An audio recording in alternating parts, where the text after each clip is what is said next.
मग हे जर अनुभूती सोडून देऊन जर आमच्या कीर्तनकारांना जर वाटचाल सोडून कुणीकडे चालायला लागले,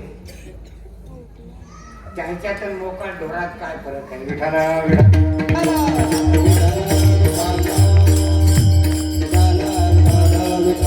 कीर्तनकार म्हणलं की चाकोरीत आला, चाकोरीत म्हणलं की त्याला वारकरी संप्रदायाची चाकोरी सोडून चालता येणार नाही, कुणीकडे बोलता येणार नाही.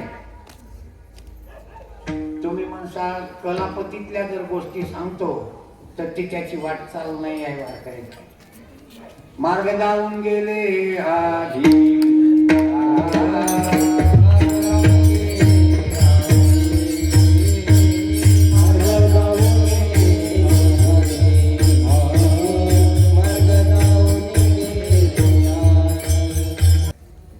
आज या कलियुगामध्ये देव म्हणजे असं समजा बऱ्याचशा लोकांचं मत आहे की देव नाहीच आहे.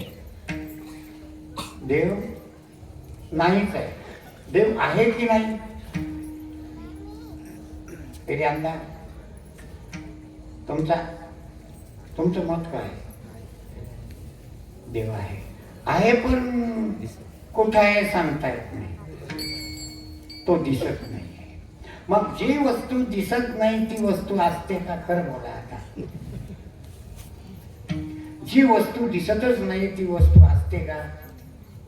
अरे जी दिसत नाही ती नाहीच ना. अंधार दिसत नाही म्हणजे आहे का ते?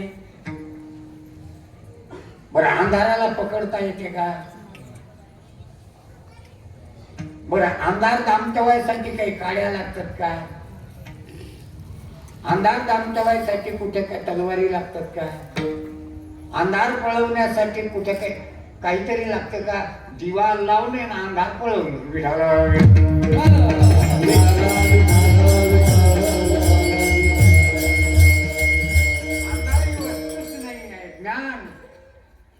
ज्ञान प्रगट होणे अज्ञान पळवणे म्हणजे अज्ञान नाहीच आहे, सर्व ज्ञानच आहे. तो परमात्मा अदृश्य आहे, तो दिसतो. त्या परमात्म्याचा मेळ लावण्याचं काम त्याच्यासाठी कीर्तन आहे. कशासाठी कीर्तन आहे? शाळेमध्ये शिक्षण आहे पण कशासाठी आहे? परीक्षेत मेरिट मध्ये उत्तीर्ण होण्याकरिता. बरोबर. बरं उत्तीर्ण होऊन नेमकं करायचं काय? तर उत्तीर्ण होऊन मेरिट मध्ये येऊन कोणते तरी एखादी सर्व्हिस मिळवण्याकरिता हे त्याचं माध्यम आहे. तसं सांप्रदायिक कशासाठी? देवप्राप्तीसाठी. भागवत कशासाठी?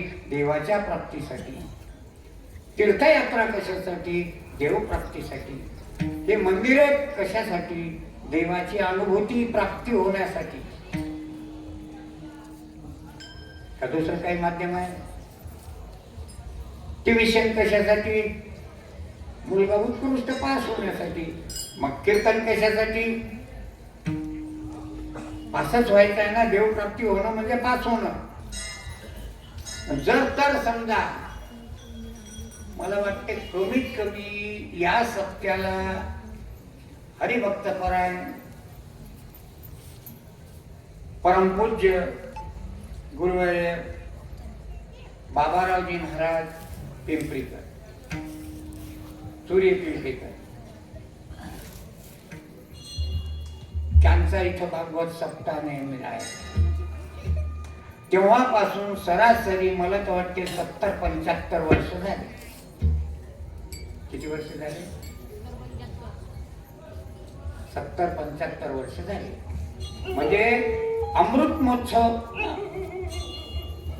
झाला तसं समजा. तेव्हापासून सप्ताह चालत आलेला आहे. मग काही माणसांना, श्रोते वर्गांना देवप्राप्तीचा अनुभव आला का?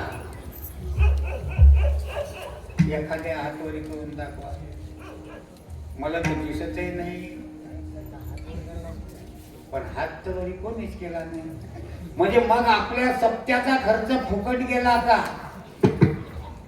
ट्युशन लावलं कितीक वर्ष, 25 वर्ष का 10 वर्ष ट्युशन पोराला लावलं, एटीकेटीच्या परीक्षा देतच आहे, पण फक्त पासच होत नाहीत. मग किती दिवस पर्यंत त्याला शाळेत घालतात? का शाळेतून काढा? का एटीकेटीच्या परीक्षा देतच राहायच्या? किती दिवस पर्यंत आपण सप्ताहाचं श्रवण केलं, भागवताचं श्रवण केलं, विद्वान माणसांच्या हातातून? कारण काय की वक्तृत्व करणारे इथं येऊन गेलेले आहे. मला वाटते काही दिवस बबन महाराज देव होते, काही दिवस तेकुंच्या पातूरच्या बाई होत्या, बाबारावजी होते, बरेच असे. आणि आता हे पवन महाराज आहे, आमचे रामेश्वर महाराज इथून भागवत वाचून गेले, पण मात्र त्याचा साक्षात्कार झाला का? नाही, उपयोग काहीच नाही. किती दिवस पर्यंत हसत बसले तर माणसं जाग्यावर जायचे ठीक. उदाहरण सांगू का? पलीकडल्या काठावर जाण्यासाठी नावाड्याला 100 रुपये तिकिटानं पैसे दिले, 4 जण नावेत बसले, नाव चालू आहे, हात मारणं चालू आहे.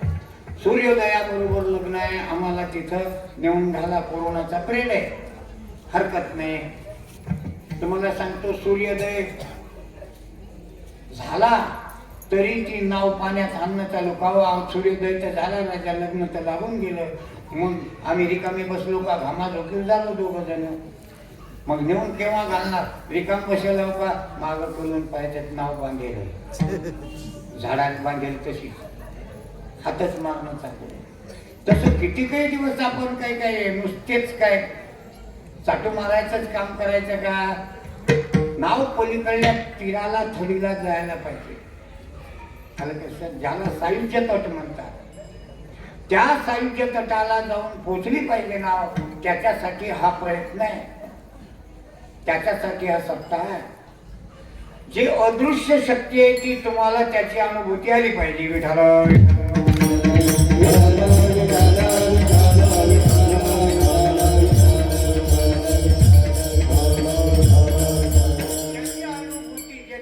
येत नाही भगवंताची, तेथपर्यंत आपल्याला त्याचं नावही सुद्धा घेता येणार नाही.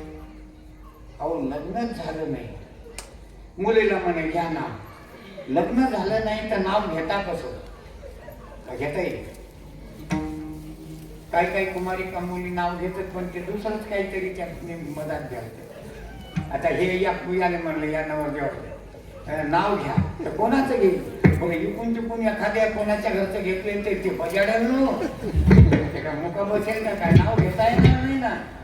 तसा देव ही वस्तू तुम्हाला साक्षात उभी राहिल्याशिवाय, तुम्हाला त्याचा अनुभव आल्याशिवाय त्याचं नाव घेता येणार नाही.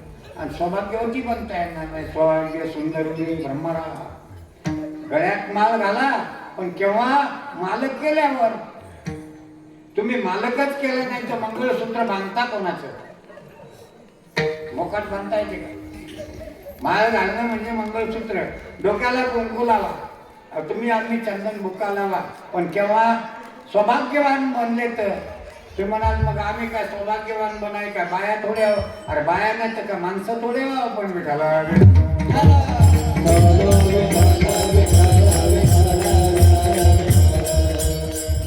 त्याला काय म्हणतात? प्रकृती ना. प्रकृती स्त्रीलिंग शब्द आहे का पुरुषलिंगी आहे? मग आता तुम्ही स्त्रीलिंगी आहे का पुरुषलिंगी आहे? अरे प्रकृती म्हणतात नाही याला. प्रकृती म्हणल्यानंतर हा स्त्रीलिंगी शब्द आहे. या प्रकृतीला प्रकृती म्हणजे स्त्रीलिंगी शब्द आला. स्त्रीलिंगी शब्द आला म्हणजे आपण म्हणजे त्या मापात नाही आहे. जगामध्ये 4च नर किती होते मोदी महाराज? 2च. एक अर्जुन आणि 2. मग तुम्ही नरत्वाच्या प्राप्तीला जाऊ शकत नाही. कारण काय की तुमच्या अवयव आणि त्या अवयवामध्ये बदल असल्यामुळे तुम्ही पुरुषलिंगी मध्ये बसूच शकत नाही. विठाला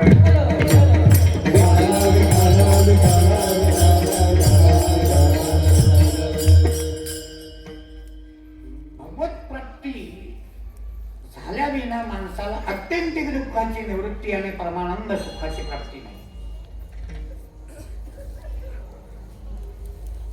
दुःख निवृत्त करण्यासाठी तुम्हाला परमात्मा प्राप्ती लागेलच, तुम्हाला त्याची अनुभूती लागेलच. तुकोबारायांनी प्रमाण सुद्धा देऊन सांगितलं,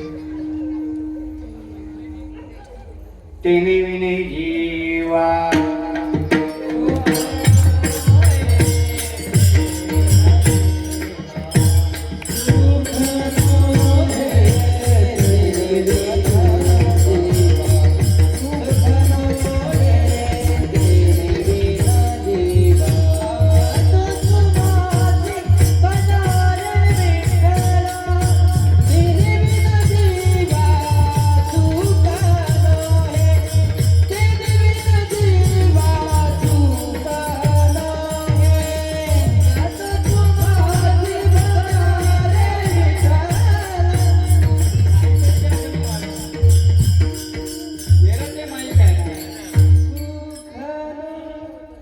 आपुला तो एक देव करून घ्यावा, तेने विने जीवा सुखमुळे येरते माईक दुःखाची जननी, नाही आधी अंती अवसान.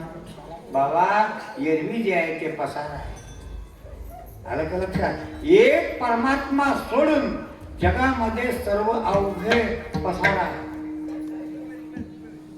एक भगवंत जर सोडला तर शेवटी जगाच्या पाठीवर एकच भगवंत आहे. सिद्धांत सांगतो, पहिले नव्हते कोठे काही,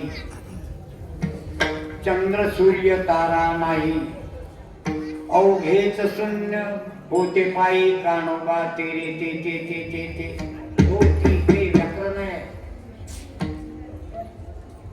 का? तो परमात्मा एक आहे, तो एकटाच आहे. त्याची अनुभूती येणं खूप महत्वाची आहे. याजसाठी जप, याजसाठी तप, व्यासाने अमूप.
उपपुराण, 6 शास्त्र, 6 उपशास्त्र, 4 वेद, ऋग्वेद, यजुर्वेद, सामवेद, अथर्ववेद, 2 इतिहास कशासाठी केले?